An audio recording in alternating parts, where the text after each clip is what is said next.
Now we get to the meat of the program. So as I was saying earlier, if you've tuned in late, I was at the Mahoning Drive-In Theater in Lehighton, Pennsylvania, 4th of July weekend, and we ran on 35 millimeter, with one exception, the first 4 films in the Rocky series. You know the Rocky movies. I grew up with the Rocky movies. It's Sylvester Stallone as Rocky Balboa, the Italian stallion, this kind of punch-drunk pugilist from Philadelphia who gets his shot at the title, and then this series of films carries throughout his life, really. So what better way to celebrate the 4th of July than this all-American tale, we thought. So we ran those films. Friday night was Rocky, Rocky 2. Rocky 2 was on digital presentation because the only existing print that is loaned out regularly was unattainable. And then on Saturday night we had Rocky 3 and 4. Now, I had watched the Rocky movies as a kid. I had seen these. Let's get into Rocky. Let's swing over here and we'll talk about Rocky, and then I'll give you my personal recollections as we go. So it's 1976, and this guy named Sylvester Stallone, who's been in movies. He was in bit parts. You know, he was in, I believe, Bananas, the Woody Allen movie, playing a mugger who beats up people on the subway. He was in Death Race 2000, just about a year before Rocky hit. And little bit parts here and there, a fine family film called Party at Kitty and Studs. And then somehow this guy, who was an actor, a writer, wrote a script for this movie about this, you know, scrappy boxer who gets this 1,000,000-to-1 shot to fight the champion in a highly publicized fight. And, you know, how does that work out for him, and how does that change his life, and what does he do? Can he go the distance? So that film got made. That film got made, and that film got released. And we're going to talk about what happened after that, after you watch the trailer for Rocky. Fascinating to watch that trailer. To go back to a time where you had to tell everybody, there's this guy, Sylvester Stallone, and this movie's really good, and trust us, you don't know who this guy is, but really. Rocky's amazing. Rocky's undeniable. Rocky is a champion.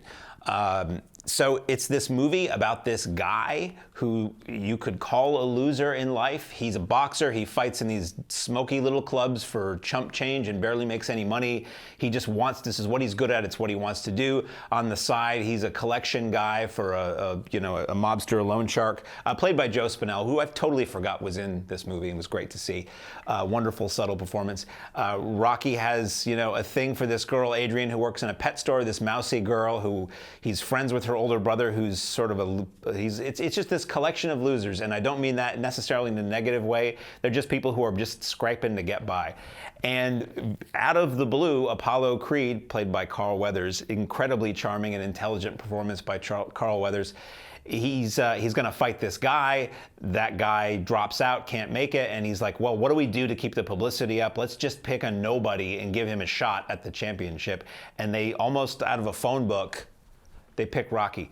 So it's this guy, you know, trying to live his dream, using all he has, which are his fists, not necessarily his mind, to take a shot at success and making his dream come true. This is such an American story. It's amazing. You know, it is the American story. It's somebody who has nothing getting the opportunity, land of opportunity, to become something. It's a very Italian-American movie. It's very Philly. It's very, it's not necessarily very 70s, you know? I mean, it's shot in 75, so it's got that vibe to it, but it's really about people. And what's funny is that you watch Rocky, and it's a boxing movie. There's a bunch of boxing movies. I hate to tell you this, there's not a lot of boxing in Rocky. It's about leading up to that fight, and it's about training. It's the training montage that people joke about now. Powerful, set to that Bill Conti tune that, man, if you know the Rocky movies and you hear that music, makes you want to fly. Makes you want to be a better person. Makes you want to achieve whatever you're looking for. And incredibly inspirational. That's why this movie took off, is that it appealed to everybody. Everybody who had a dream, everybody who wanted to be better than they were, or everybody who life, fate, or circumstance was standing in the way of what they wanted to be. So I'm going to give something away about Rocky that's not really a giveaway, but, you know, If you haven't seen Rocky, I'm going to do what we used to do, which was this. Pause, fast forward, mute, stick your fingers in your ears, and then I'll do that when I'm done.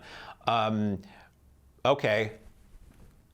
Rocky doesn't win at the end of the movie. I think a lot of people forget that about this movie, is that Rocky is about the journey and not the destination, to a degree. He doesn't win, but he goes the distance, and that's what it's all about, is that he didn't walk in that ring a loser who was being given a chance as a joke and get knocked out. He went toe-to-toe and gave the champ a run for his money, and in the end, it was decided that the champ was still the champ. But what's funny is because you think of Rocky as this triumphant movie and this stand-up and cheer movie, and he's the hero, and he is. But in the end, he isn't the guy who wins, but what he achieved was what he wanted to achieve, and that makes him a winner. And he got the girl, which is pretty cool, too. Okay, so now I'm not going to spoil anything more about this, or probably any of the other movies. So yeah, Rocky is amazing. It's magnificent. It is a story about people. It is not a short film. It is a story about people. And I was watching it and I was thinking, wow, I wonder if people who are watching this now, knowing the legend of Rocky and these other movies that got progressively tighter and more streamlined and slick, how they would react to this movie that's just about this guy and this girl and his friend and the movers and shakers who are manipulating his life for profit, and he gets more out of it than they get out of it in the end. So Rocky was this huge success. Stallone won an Academy Award for writing the film. I think it won other Academy Awards. I'm not an Oscar devotee or scholar, so I couldn't tell you much about that, but I've seen photos of him holding this golden statue. Rocky was amazing. It was a phenomenon. So what do you do when you have a successful movie? You make more. Some people, as I was talking to a friend the other day, why have they made so many Halloween movies? That's why. So we'll swing over here and we'll introduce the next one because the man set up a second camera. So Rocky is this huge hit. It ends with him as a winner in life, if not a winner in the ring. And we get 3 years later, in 1979, a follow-up film. Sylvester Stallone again writes this film. I'm going to cheat and tell you ahead of time, Sylvester Stallone writes most of these movies. And now he's directing the film. Rocky is fresh from the success of being this high-profile contender who went the distance, and now he's dealing with fame, and what do you do next? Well, despite what was said in the ring or before the fight in the original Rocky, there is going to be a rematch, and that's what we get in Rocky II. So it's very easy to look at Rocky II from a distance and say, oh, it's just the same thing all over again. It's Rocky, and he's got to train, he's got to fight, and it's fighting the same guy. It's the same movie. It's not. So part of the reason for Rocky II is Rocky made money. And sequels, I think mathematically, the formula used to be a sequel would make 60% of the original. And if you made like hundreds of millions, 60% of that's not bad. So the other half of this, though, is that people loved Rocky. They loved the character. They love the relationships between he and Adrian, and Paulie is a funny guy because Paulie is kind of a heel. He's kind of, very needy, and he's very jealous of Rocky, and he doesn't treat anybody right, and he's kind of a hanger-on. But there's something about Paulie you kind of like to some degree, even though he's more or less of a dirtbag. So a lot of what Rocky II brings you, as I say about other sequels to movies that I like, it's more time with friends. You see his life progress, and it's not ridiculous, and it's not frivolous. It is, well, this is what would happen to a guy in that era, or probably any era, when you get thrust into the spotlight like that. So we see Rocky making money, buying a house. We see Rocky buying nice cars. We see him, attempting to do commercials and advertisings and things like that. And, he's a simple dude who suddenly has a lot of money and is being sort of lifted up to the next level of society and culture. And he's still that guy from the street, And you see Joe Spinell again. And you see one of the great things I discovered about watching these movies so close together is that you see so many people, so many of the same actors and characters flow through these, and how they develop and how they grow with Rocky, or they grow against how Rocky grows. Burgess Meredith, who I didn't mention in talking about Rocky, phenomenal as Mickey, the old grizzled boxing trainer in these films. The ring announcers are the same guys in every movie. There's a lot of characters that follow through. So we have Apollo Creed back again, and he's the antagonist. He's an intelligent guy. He's not portrayed as just this mindless hitting machine. He's a guy who knows finance and he knows money, and he's wearing a suit and tie every time you don't see him in the ring. And he sees this as, he wants to. They're doing a rematch. They're settling this, and he's against Rocky, and he's going to take him down. And it's a really good movie. Rocky 2 is one I never think about. I saw Rocky, the first film I saw was Rocky 3. I saw the Rocky 3 in the theater with my father, who was he was a boxing fan, and he loved the Rocky movies. So I always have that mental connection for these. Rocky 2 I saw after the fact. I saw Rocky 3, and then eventually on HBO I saw Rocky and really liked it. And Rocky 2 was one that I kind of saw a bit later out of sequence. I think Channel 7 in Boston showed it one afternoon on TV, and we watched it there. So, and I feel like Rocky 2 doesn't get talked about very much. Everybody talks about Rocky 4, they talk about Rocky 3, and they talk about Rocky, and then some of the later ones. But 2, I feel like always gets swept under the rug in my mind. Like it hasn't culturally reverberated the way that the other ones have. So I was coming to this movie fairly fresh when I saw it on the big screen the other night, and man, it is nearly as good as the original. Now, it's not as fresh as the original, and it doesn't have the twist or spins that the later ones do, because it's Rocky fighting Apollo again, but the heart and soul of it really, again, is Rocky's life and this nice guy that you like and you want to see him do well. And the film is, stylistically, these are all very similar. They flow. You could almost cut these two movies together. Rocky 2 opens like with them being the two, boxers being wheeled into the hospital after the first fight. So it really is a complete direct continuation of the first movie. And it packs the same punches, Tee. It's got the training stuff in there where it's very exciting and it gets you pumped. It's got that music, that song every time it comes up, just gives you goosebumps. And the fights. Let's talk about the fights for a while. I don't particularly care about boxing. If I want to see fisticuffs, I want it to be fu, because to me that's a bit more interesting to watch. But the fights in these movies are so well shot. You know how I feel if you watch this show, or you know me personally, about cinematic portrayals of action these days, since, let's say, the late 90s, where it's just a blur and you can't see what's going on. In Rocky, you always know who's doing what to who. They're intensely powerful, and I mean, it's powerful in terms of how they're shot and cut, in terms of you kind of feeling what these guys are going through, but also you know where everybody is at any given time, and they're, after the first movie, especially after the second, you kind of know who's going to win. But still, when you're watching them, you're right on the edge of your seat, and you're there cheering on in the ring. They're so well done. And again, directed by Sylvester Stallone this time out. Written and directed. So Rocky 2 is really, really good. It's a continuation, as I say, of the first. In a sense, it's more of the same, but at the same time, it's more of what you want. It's giving the audience what they want, which was more time with these characters. So that was 1979, 3 years after Rocky. We then jump forward. I'm going to just make sure I'm right. We then jump forward to 1982, and we jump over to this camera here. Hi. I got moves. We jump over here, and Rocky is back again in 1982. This time, he's ready to hang it up. He's gone about as far as he can go. He doesn't want to put his body through that punishment anymore. He's still the champ. He keeps winning. He's even richer than he was before. And, unfortunately, on the day he decides to announce his retirement, Mr. T shows up. And Mr. T showing up unannounced, it can be a good thing, it can be a bad thing. It depends on the social occasion, If it's a bowling tournament, hey, it's Mr. T. If it's a bris, it's like, Mr. T's here. So Mr. T shows up as Clubber Lang, an up-and-coming fighter who is just all rage and power. Think of him as what Mike Tyson was in his glory years, somebody who takes 2 steps into the ring and pop the other guys down. That's Clubber Lang, and he wants a shot at Rocky Balboa. He sees Rocky Balboa as what is standing in his way to be acknowledged as the best, the best there is. I get choked up when I think about all the gold that man had to carry around for so long. Has he heard of a bank? So Clubber Lang is challenging Rocky to a fight. He shows up publicly at Rocky announcing his retirement when the now famous Rocky statue is revealed on the Philadelphia Art Museum steps. And he insults Rocky's wife, and he tries to start some stuff. And Rocky's like, you want it, you got it. And then we have, hurtling into motion, the plot for Rocky 3. So at this point, Rocky is an American icon institution. I was talking last week, and I had forgotten Rocky when I was or the last time when I talked about the Superman movies.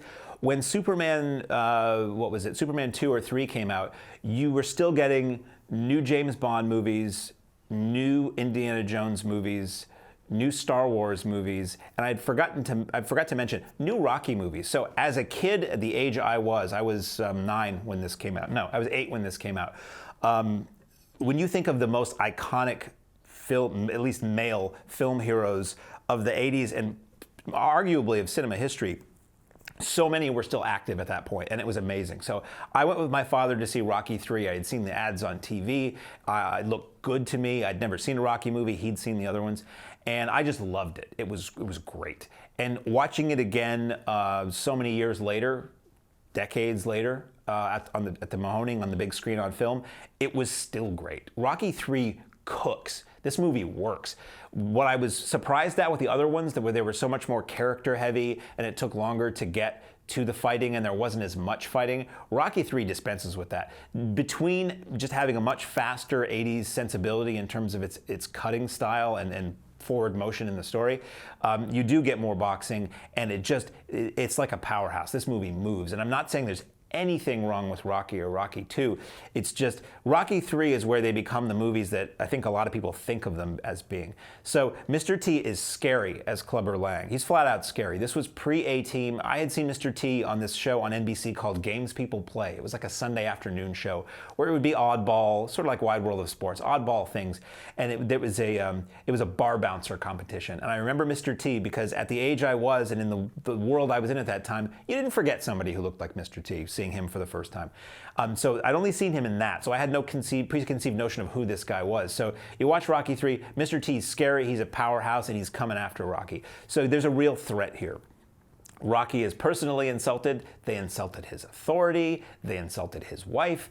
And so he's going to take on Mr. T. And who does he have as his, he's got Mickey as his wingman or his ringman, but he also has Apollo Creed. His former enemy shows up saying, buddy, you're slipping and you need a little help and we need to take this guy out. And it's sort of like, take this guy out because I wish I could. So you have Rocky as, again, what I love about these movies, and so few film series really do this correctly or well, is it's a progression of the character as he moves through life. So Rocky is filled with success and he's a little cocky. And you see that in the trailer. He's all endorsements and he's turning his training into this media circus where he's posing and doing it all for the cameras. And that doesn't serve a fighter well. And it reminded me of my father watching a Sugar Ray Leonard fight. And he was the champ at the time, and he was super cocky, and he was being all cute and winking to the cameras. This is in a fight. And he was joking and saying, trash talk to his opponent. And he was so full of himself, the opponent just popped him, and he wound up winning the fight. And that's kind of what you feel like it's leading up to in Rocky 3. Like, Rocky's a little too sure of himself, and he's underestimating the power and the danger of this other guy. So things happen, very dramatic things happen. A character ceases to be a character that we'll see anymore in the series, let's put it that way. And it really strongly motivates him to win this fight and move forward. And the training sequences are just fantastic. The music is great. We have the song Eye of the Tiger, which is iconic, and it became yet another one of those motivator songs like the Rocky theme. And the Rocky theme is in there too. We see Rocky at the beginning, goofing around. He fights an exhibition fight where he's fighting Thunder Lips, a pro wrestler played by Hulk Hogan, a year or so before he would really explode as the Hulk Hogan we all know. And it's a blast. There's more Paulie and there's more Adrian, and we just see the progression of life. And again, the boxing sequences are fantastic in this movie. And again, Stallone knows what he's doing. 3 movies in, you still want to leap to your feet and cheer when this movie is over. Interesting to see stylistically how similar these films are when you watch them back to back. They all kind of end exactly the same way. They all have certain elements. It never gets boring. It's comforting. It's what you want in one of these movies. So 3 times the charm, Rocky 3 kicks ass. I would highly recommend Rocky 3. So 2 short years later, after Rocky has nothing more to prove, just when he thinks he's out, they pull him back in. This time, Rocky, it's 1985. Cold War tensions are at an all-time high for the 80s, and this film reflects that.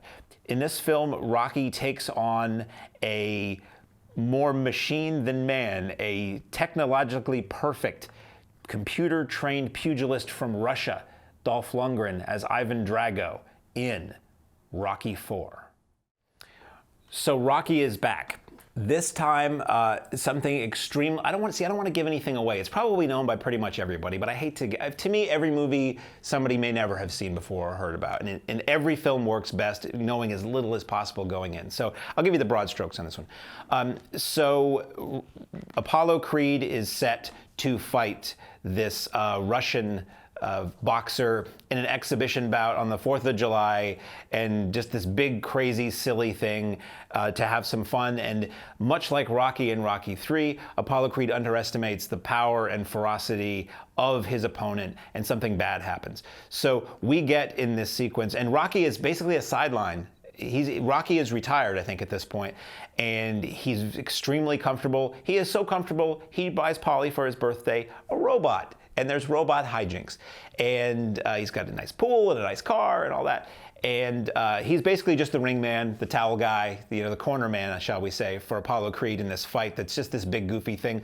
Apollo takes it seriously to the degree, or so unseriously, so non-seriously. Apollo doesn't take it seriously to the degree where it's this big gala thing, where his opponent rises up from below the ring into the arena, and James Brown is there performing Livin' in America with all these people in glittery stars and stripes, spangled dance moves and choreography, and Apollo is in an oversized hat with the gloves and the American flag shirt. It's incredibly silly, and it doesn't go well. So this causes Rocky to, out of revenge, basically, challenge or accept the challenge to fight Ivan Drago, this Russian contender, in Russia to settle the score. So we have basically, okay, Rocky IV is iconic. Rocky IV is huge. Rocky IV, for people who didn't really grow up with these movies or came in late, is kind of the one they go to. I might say, blasphemy though it is to many, Rocky IV might be the best known of these movies now, or the most popular of these movies, because it is so 80s. And watching it again for the first time in probably at least 20 years, I didn't think Rocky IV was very good.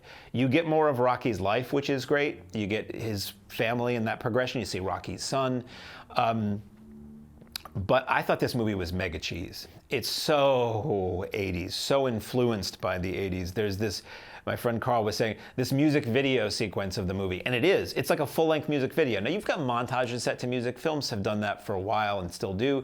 And it's usually enough to get the idea across, and the music fades out, and you go into the next scene. Not this. The song starts, and you get a full 3+ minutes of highlights of the movies as Rocky drives at night and remembers everything that ever happened to him on screen. And I was just like, wow, they're gonna take it to the end. The only thing that was missing at the end of that sequence was the little white lettering in the corner that MTV used to have for their videos that said who the artist and the song and the album and the record label was and who directed it. It was just, and Drago is just silly.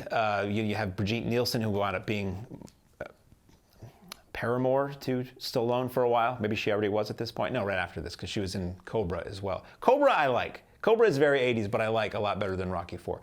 Anyway, you get your training sequences, and they're in Russia, and you get the big fight, and the outcome is not necessarily a shock. It's well executed, as always, again, written and directed by Stallone. But for me, Rocky IV was the weakest of the first 4 films. It was just silly and cheesy and a little too 80s for my taste. I always say about the 80s, there was great stuff in the 80s, there was bad stuff in the 80s. I lived through it, I don't need to live through it again.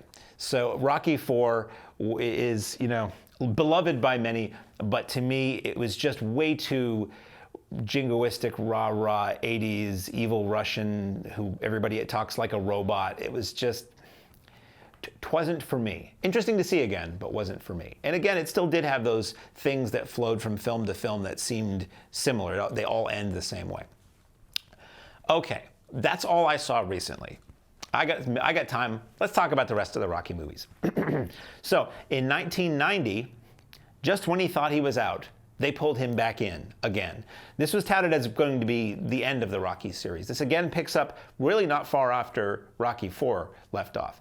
We have Rocky, who is suffering from brain damage from the fight, probably from cumulatively, but especially from the fight he had with Drago.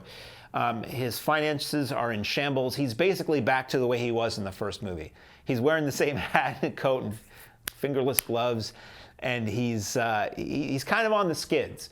But he takes on a young protege, Tommy Wallace, Tommy Gunn, actually the grandson of John Wayne, which was interesting. That was promoted at the time when this movie came out.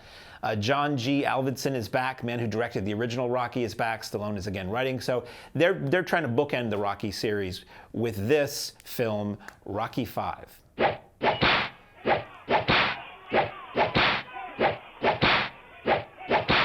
That's pretty much about as exciting as Rocky V was, if not more so.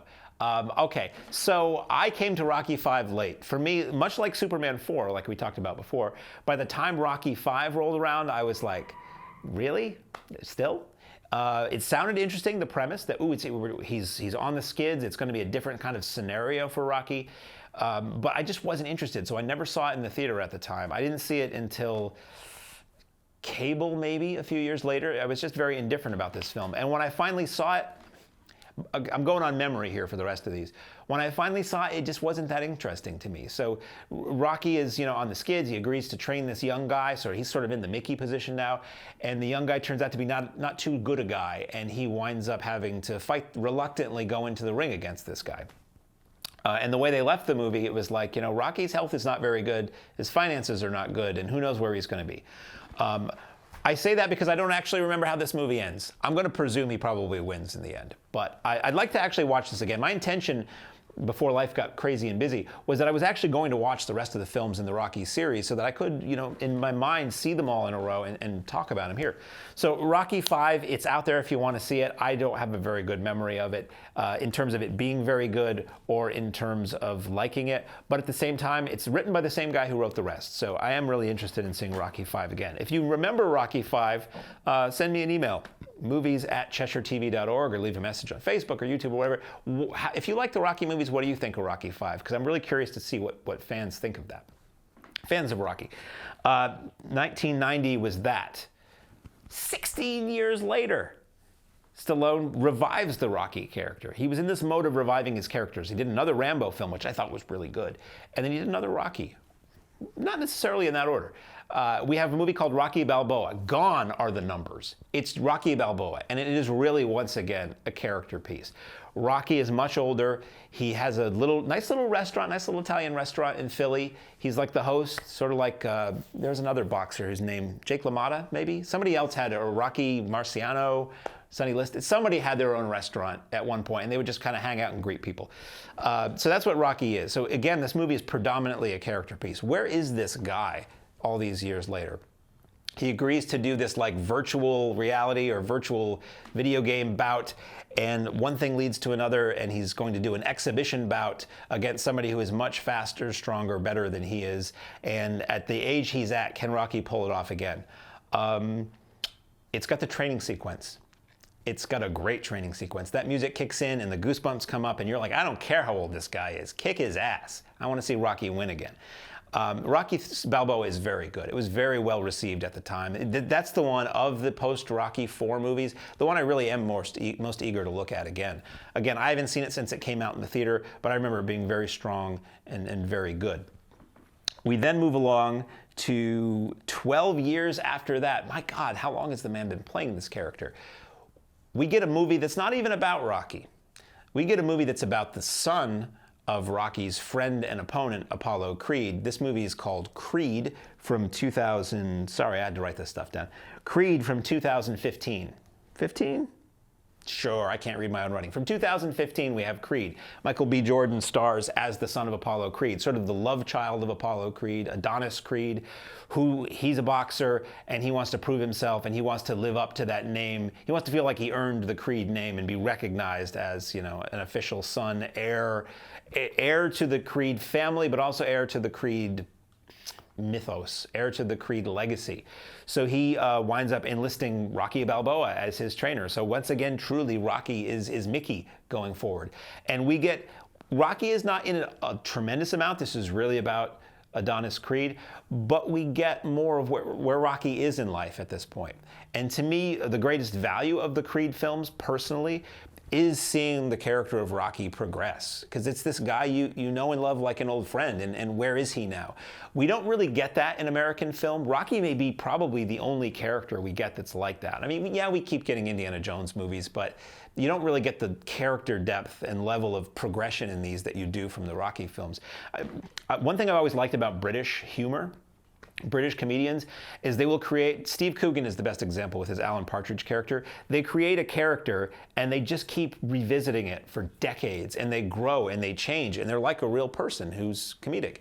Rocky is like that for film. We see this guy grow and change and evolve, and where is he now? And it's pretty comforting to just check in with this guy every once in a while.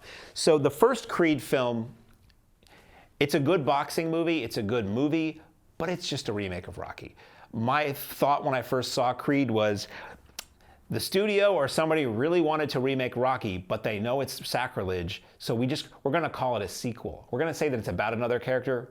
It's the same movie. It's somebody who wants that shot. It's the training stuff, you know. Creed, instead of running through the markets in Philly, is running through the streets in Philly, and a bunch of kids on bikes are with him. It's the same damn thing. I mean, it's so similar, these Creed films, to the other ones. It's annoying to me because, again, it's like the new Star Wars movies and the new Star Trek movies. You can really go anywhere with these stories and characters, but let's just walk in the exact same Arthur Murray dance steps on the floor that the other films did. It's just, to me, it's just a waste. But Michael Jordan is good in this film. I don't find him terribly dynamic as the Adonis Creed character, so I don't care about him like I cared about Rocky. The boxing sequences are exciting. They're well-constructed movies, and you get more Rocky in them, so it's worth it for that. A few years later, but 3 mere years later, we get Creed 2. AKA Rocky IV 2. So again, you can go anywhere you want with this character. We're just going to revisit the most popular film in the series, or the most well-known film in the series to people who are, you know, young now, I guess. So Creed 2, this is such a lame premise. In Creed 2, Adonis Creed fights the son of Ivan Drago from Rocky IV in a grudge match, and Rocky is once again there as the ringman, and we bring Ivan Drago into it, and we bring the Brigitte Nielsen character back into it, and it's just like, you know, dudes, we saw this movie in 1985, whatever. So Creed 2 is that, and I didn't really like Creed 2. And again, instead of, okay, he has to train. Well, instead of training out in the snow in Russia, he's training in the desert. That's different. The best thing about this, to me, is Rocky. We have a scene in this film where Rocky is in his restaurant that we saw back in Rocky Balboa, and in walks Ivan Drago, and these two old enemies they both have a serious beef with each other. Arguably, Rocky has a much more serious beef with Drago. They sit down at a table and they start just talking. Two old guys who hated each other. Excuse me, I get internally combustible when I talk about these. Two old guys who hated each other decades ago sit down at the table, and how does that go? It would be incredibly non-commercial, but that's the movie I want to see. That's the Rocky movie I want to see. If you're going to drag up and try to rehash the old movies, I want My Dinner with Andre, but it's Rocky and Drago talking it out. They're not going to fight. They're two old men. How do you work that out? That's what I love about the Cobra Kai TV series, the Karate Kid sequel TV series. When I heard about it, I'm like, oh, this is going to be silly and just, you know, trading on our memories. What I really want to see is two people who hated each other when they were youths coming together as adults, and how does that work out? And that's what Cobra Kai is, and it's fantastic if you've never seen it. It's moving to Netflix soon, I'm told, so people who don't want to pay extra for, you know, watching a season on YouTube, which I did because it was worth it, will be able to see the whole series. But anyway, back to Creed 2. So we have Ivan Drago, who was shattered by his experience fighting Rocky in Rocky IV back in the 80s because he lost and he brought shame to Russia, and all of the things that the state-run athletic team, state-run athletic supporters were giving Ivan Drago was taken away, and he was shame, and he decided to train his son and turn his son into something that would bring, pride to the family and restore the honor to their family in Russia. And there's interesting things going on in this script. There's interesting things with the various characters and how they react to the past and try to get beyond it and try to take, the sins of the fathers onto the sons and people trying to live the life they wanted through their kids. That's all there, but ultimately I'm just like, I've seen all this before. And a lot of the Adonis Creed character development in this is just what happened to Rocky in Rocky 2. So I'm like, dudes, do you have to do it this way? How about you make him his own character? Because I cared about Rocky, and I realized partway through Creed 2, I don't care about this guy. Why do I care about this guy? It's not for me. So the Creed films, I'm never going to say they're not well made and not entertaining. And if you're a modern audience that doesn't know the Rocky movies and doesn't know you're being reserved a reheated dish with some MSG sprinkled on the top, they're totally perfectly entertaining films. I just view them as part of the Rocky series. I mean, you put Rocky in there, he's part of the Rocky. He's going to be part of the Rocky series. And what we see with Rocky is very satisfying. So even if you just watch these for him, fabulous. I had heard that Sylvester Stallone never, at least with Rocky, it might be with Rambo as well, he never let those characters go. Like, he always kept them alive in his mind, and he was always writing ongoing what Rocky was up to and where he was in his life. So when he was asked to revisit these characters for Rocky Balboa and the Creed films, he had a really good idea where Rocky would be at that point. And that's why he feels like such a real person. And there are times where you watch the Rocky character, when I'm watching the older films and I look back, or when I watch the newer ones, and you're like, man, it's just Stallone putting on a dumb voice and playing a dumb guy. At a distance, you feel that because you've seen Stallone. When you saw Rocky, most people never knew he was that guy. But when you see him as other characters, seeing him go back to this, slower of mind guy seems a little like a put on.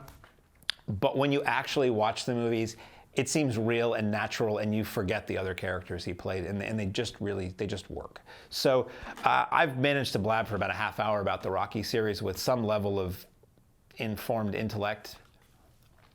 A couple rabbit punches to the head this morning in traffic. Otherwise, I'm doing great.